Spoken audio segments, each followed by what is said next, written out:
आइल बाटे त्योहार हो नगिन छपल के छोरा हजार हो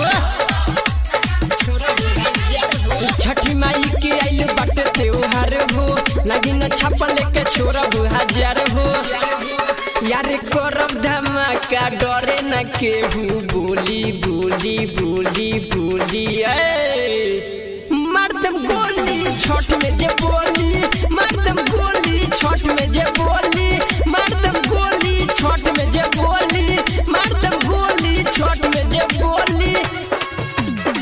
मर्दम गोली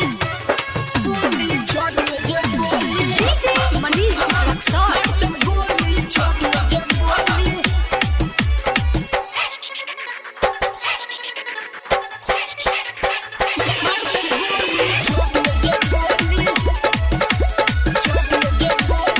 छठी मैया के घाटे लेके अलुया बम साथे आज हम गर्दा उड़ाइब लेके खरीद हमर राते लेके खरीद हां छठी मैया के घाटे लेके अलुया बम साथे आज हम गर्दा उड़ाइब लेके खरीद हमर राते सुना ये भाई एगो बतिया जरूरी और जब बाजी छुरा छुरी अरे मानो बनाही बोलब हम दिल खोली खोली खोली खोली खोली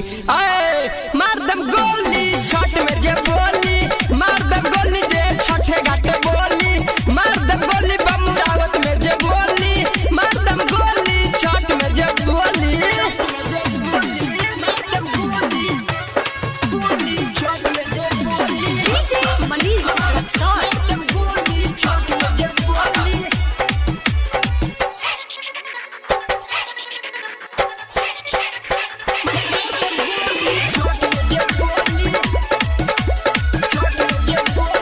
करब नाही आराम हो छठी माई के लेके नाम हो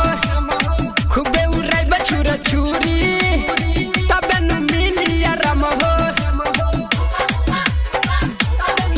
हाँ करब नाही आराम हो छठी माई के लेके नाम हो खूबे उड़ाइब छुरा छुरी तबे न मिली आराम हो और देश क्रांति संग पर मधेलाइसी भैया मैनेजर पहले बारे फरमाइसी हम कहत बानी हवे यादव टोली टोली टोली टोली टोली पंकज पोस्टर स्टूडियो की ओर से छठ पूजा की हार्दिक शुभकामनाएं।